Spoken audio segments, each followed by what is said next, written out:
On the occasion of Swatantra Bharat 75 and 150th birth anniversary of Aurobindo ji, Vivekananda Kendra Kanyakumari and Vivekananda Prabodhini has requested me to deliver a speech on topics that has been given a fairly long list. I have chosen to speak on the topic Indian religion and spirituality, the plan for growth and expansion for each one. Now, to begin with,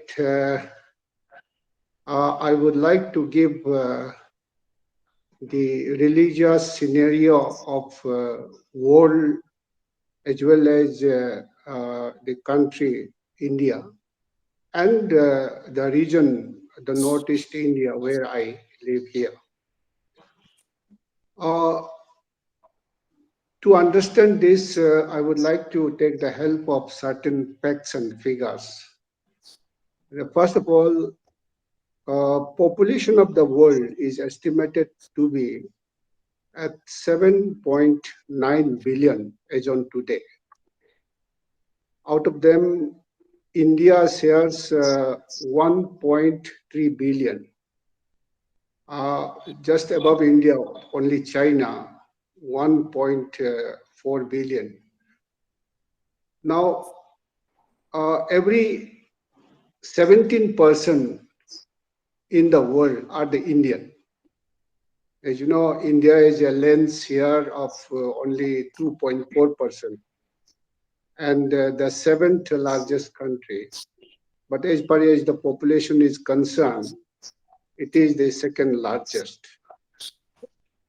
Now, the religious scenario of the world is like this, that the Christianity has a population of 2.17 billion, means 31.5% of the population are Christians in the world today.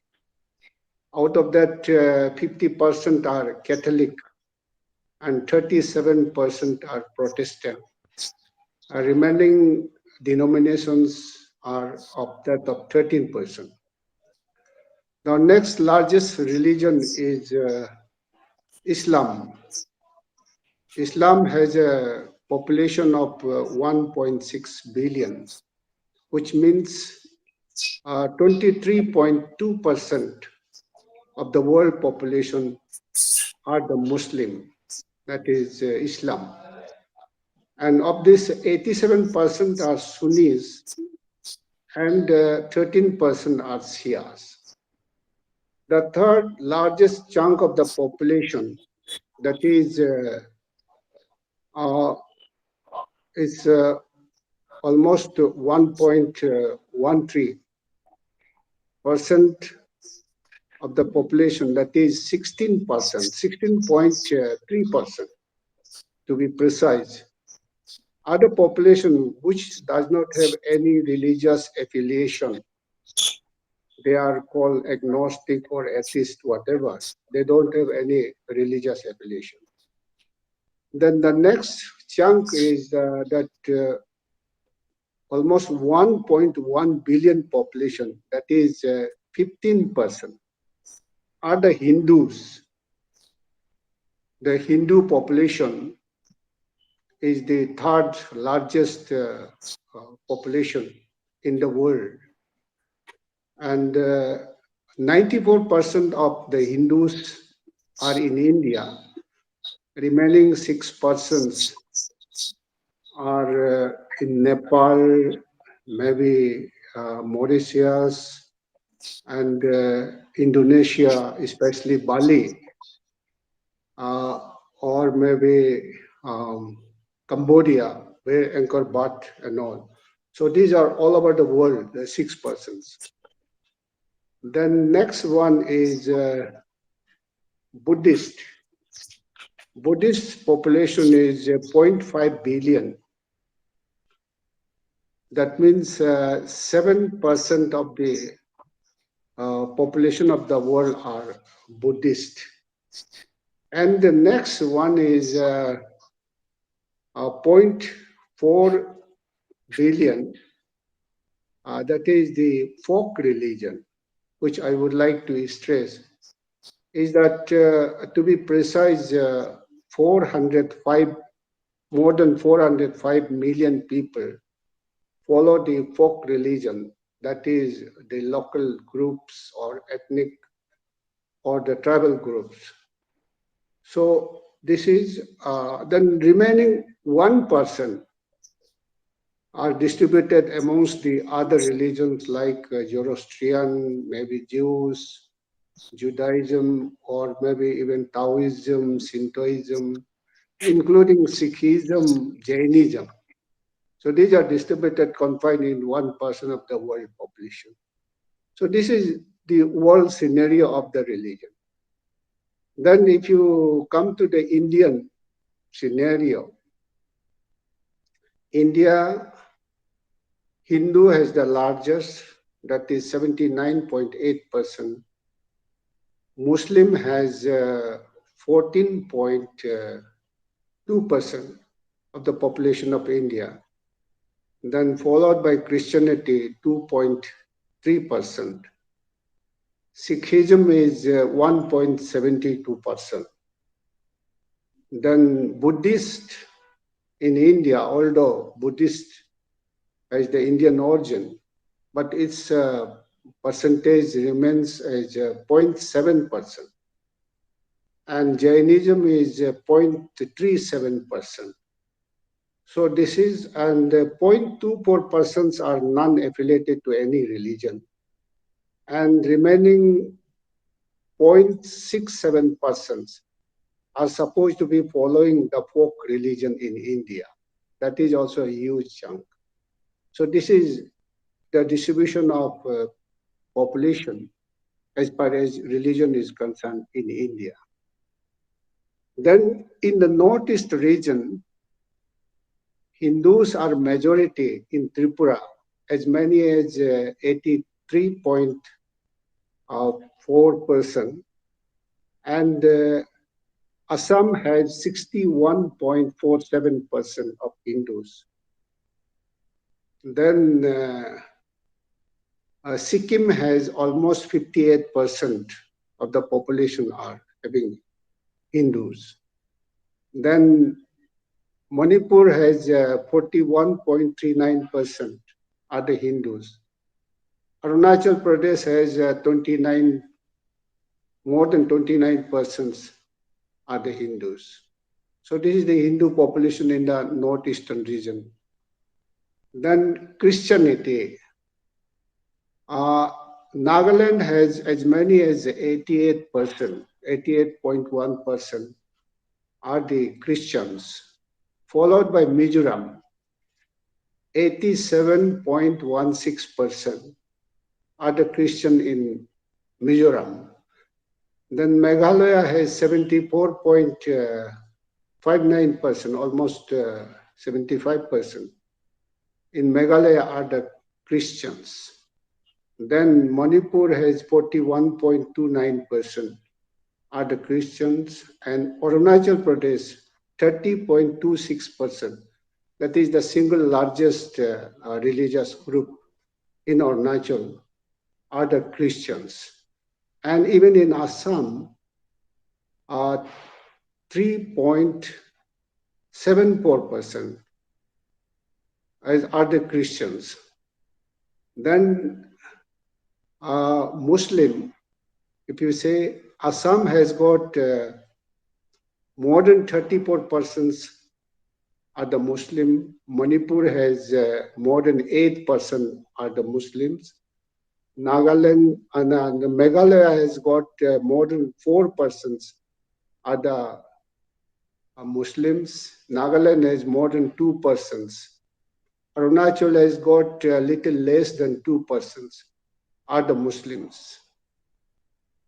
The indigenous faith in the region, Arunachal has got the highest, the 26, more than 26%, to be precise, 26.2% of the population are following the indigenous faith or the folk religion or the ethnic religion, whatever you call it. Then it's followed by Manipur, 8.4% are the indigenous people. Then Meghalaya also has more than 8% of them are indigenous followers people.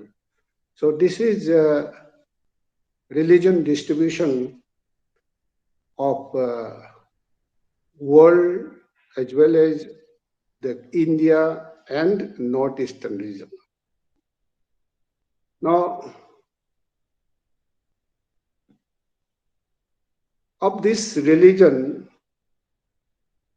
in India as well as northeastern region, the most dominant religion is Hinduism. Hinduism is recorded as world's the oldest living religion and is also the third largest religion in the world and also recorded as the first growing religion of the world. Now, let us try to understand what is this term Hinduism.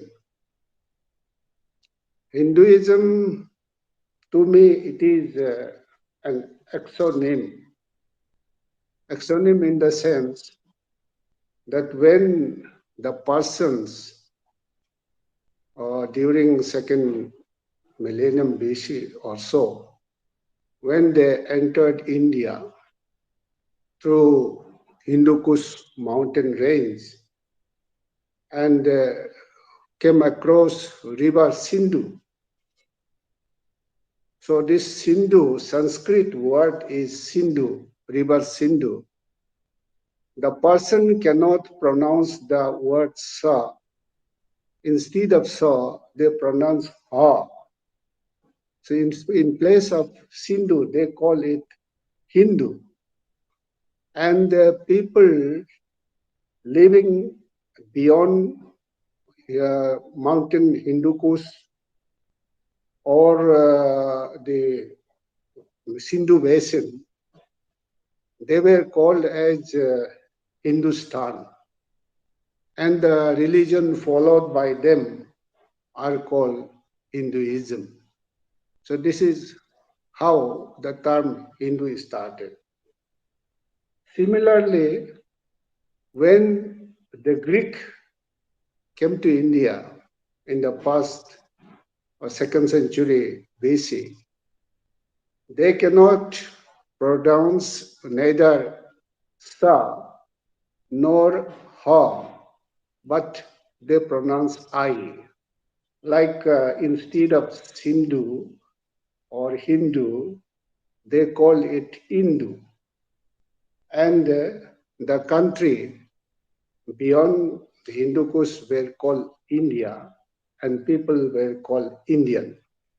So how this, maybe it is Hindu or maybe it is India. This is all exonym given by Persian and Greek. As a matter of fact, the Indian people call this subcontinent, Indian subcontinent, as Bharata. Now, in a way, when I call it Hinduism, who are the Hindus? That in a way, the people living in Indian subcontinent, that is beyond Hindu Kush mountain, these people are called Hindus. That were people living, irrespective of what religion, what race they belong, all are in a way Hindus.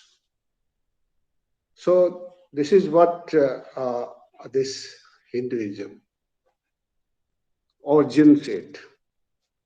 But today Hinduism is better known as Sanatan Dharma. Sanatan means eternal. Eternal means there is no beginning, no end, a perpetual religion. Because this religion has no founder, no prophet.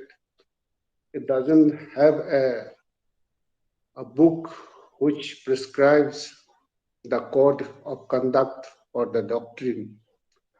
So it has been evolved through years, through experience. So that is why Hinduism is called experiential religion also. In the given situation, the geographical area of Indian subcontinent. It talks about the mountain Himalayas, the Vindhyas. It talks about river Ganges, Brahmaputra, or Mahanadi. So this is all about this locality that is the Indian subcontinent. Now, there is one McDaniel in 2007 or so has written a book classifying Hinduism into 6 groups. The first group is called folk Hinduism. That is the earliest Hinduism based on local traditions and cult and local deities.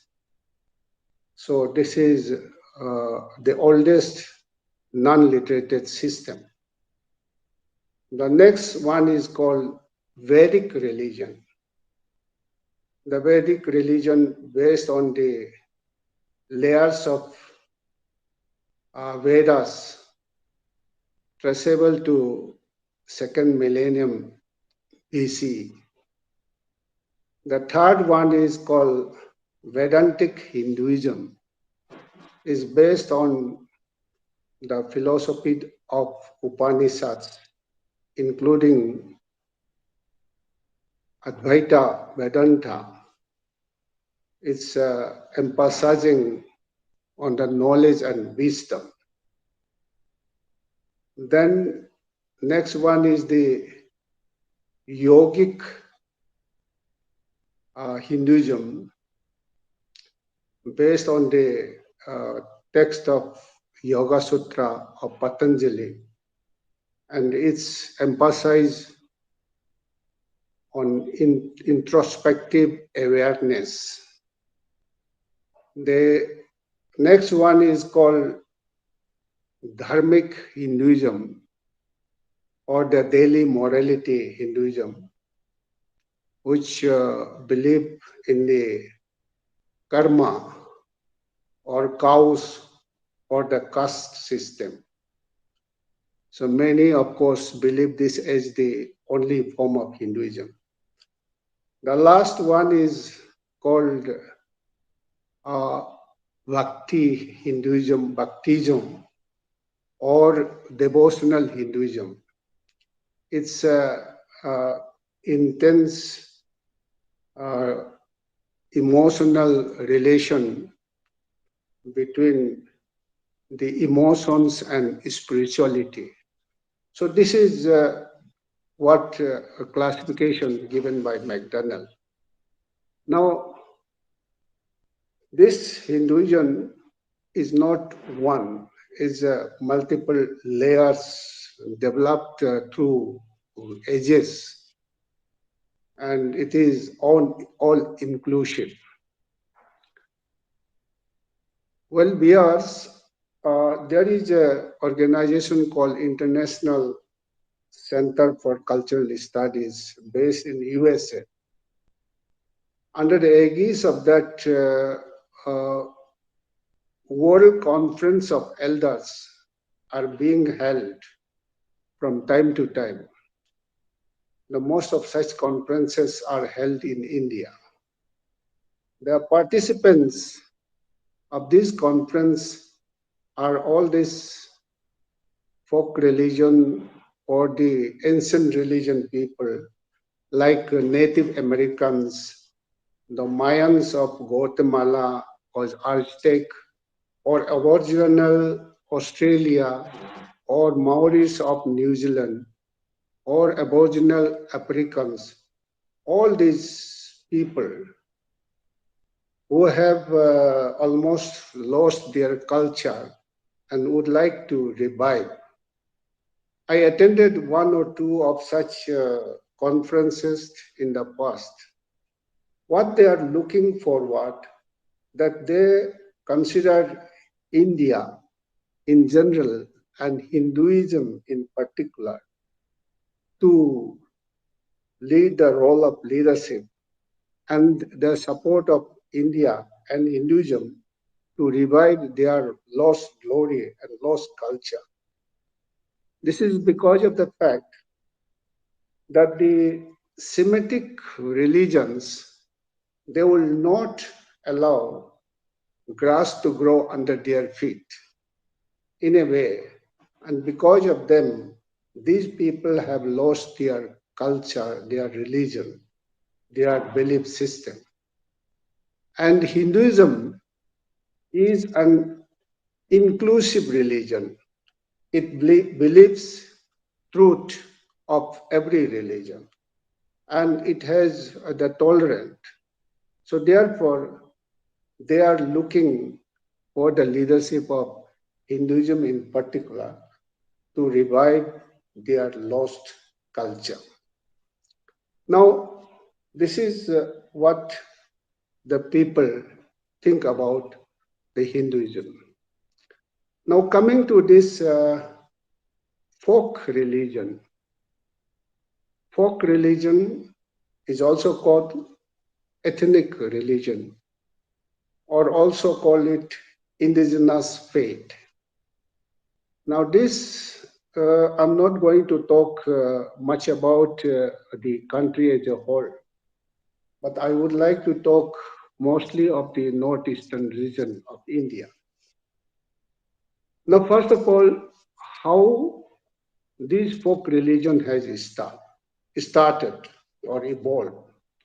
Like Hindu, it is also an eternal religion which does not have a beginning, or it does not have an end, which does not have a prophet, or which does not have a particular book to prescribe its doctrine.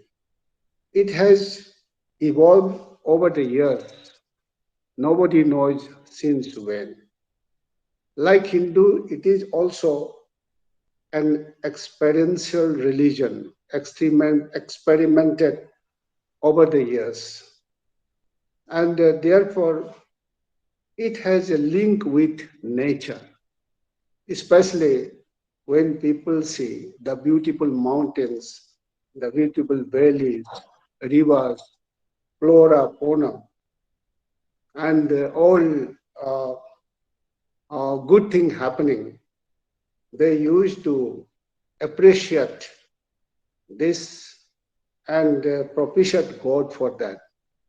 At the same time, when natural calamities like earthquake or cyclone or maybe epidemic, death, diseases happen, then they fear how to get rid of this, how to ward them off.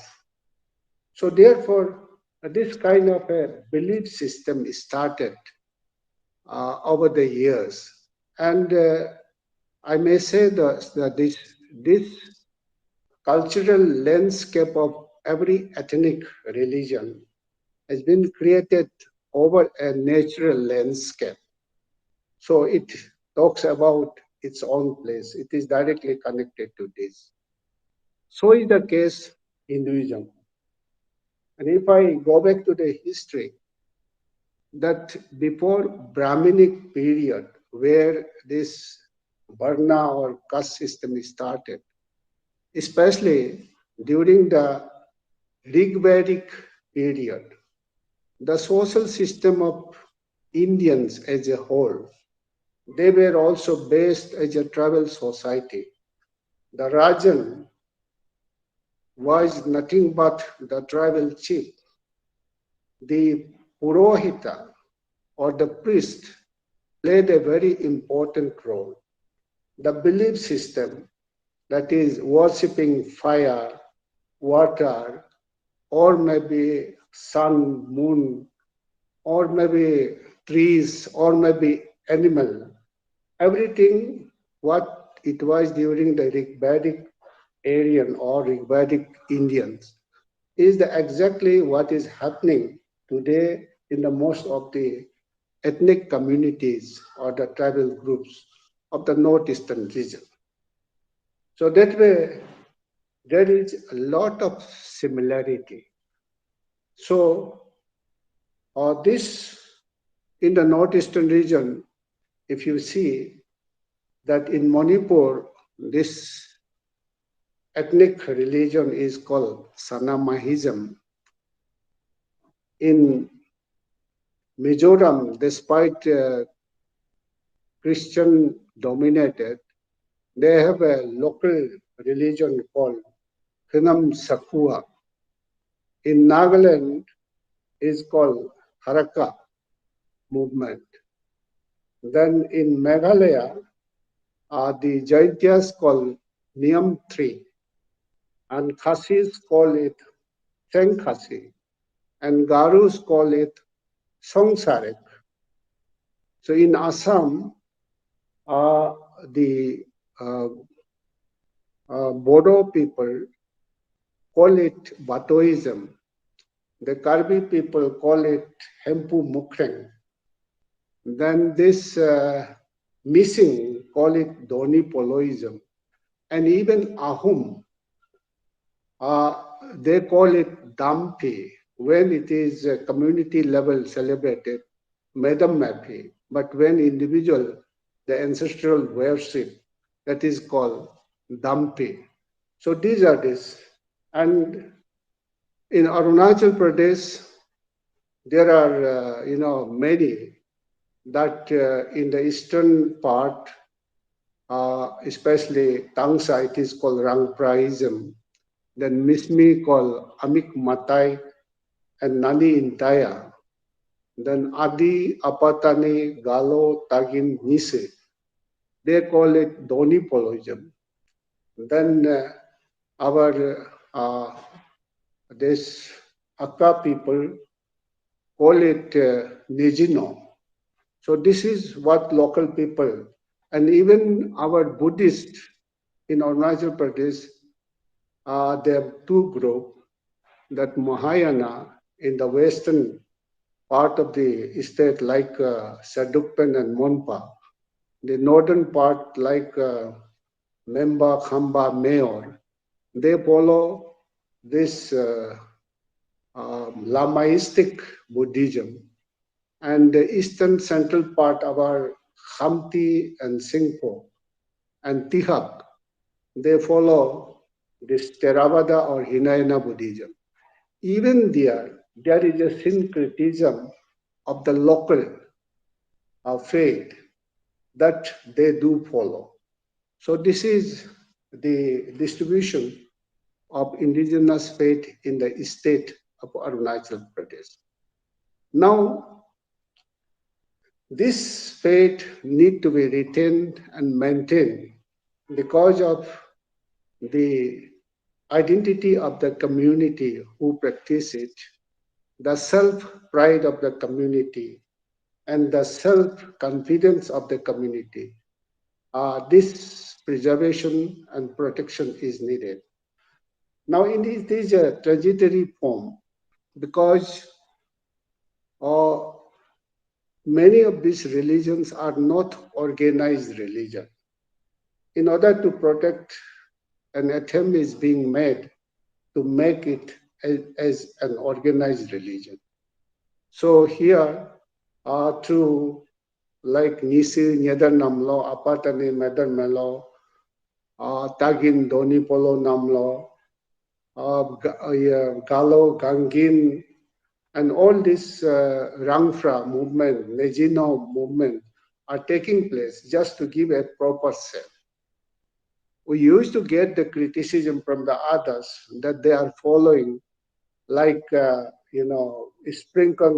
sprinkling of water or using of incense stick or tying of sacred thread called reading. So these are being criticized. But I should say that these practices has been there in the sprinkling of water used to be done during the puja, even the ancient times. Maybe that incense stick using this traditional system also, dry leaves, especially called kora, which is scented, used to be burned during the performance of puja. Even tomato leaves, dry leaves, were used burning for a specific occasion. So reading, that is, tying of sacred thread on the wrist, used to be there in the earlier days. It is called lagrum. So this is nothing deviation, only a more convenient or modern shape is being given. And earlier there was no temple as such. Today, Nyadar Namlo or Gangin is being made just to give a proper platform to worship or to gather. So this kind of certain reformation is required. Reformation does not mean the doing away the everything. The inner core of that culture is being retained intact. The outer form can be made according to the convenience of the place or the time. So this is a very challenging task for those activists who are working to trying to promote this indigenous faith. And here the time is needed that support should come from all corners, especially from the Hinduism. Hindus, because I find there is no much difference between this folk religion or ethnic religion or the indigenous faith. It is if not the part of Hinduism, but it is very much similar to it. So therefore, as that this spirit of India and Hinduism in particular, and that of principle on which India or Hinduism is built is unity in diversity. So these folk religions or indigenous faith should be considered as one of the units of this diversity and thereby help them for their growth and expansion so that their self-identity is maintained, self-pride is maintained, and self-confidence is built.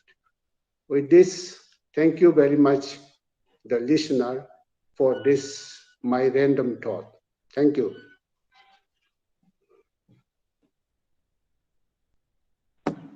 Thank you so much, sir.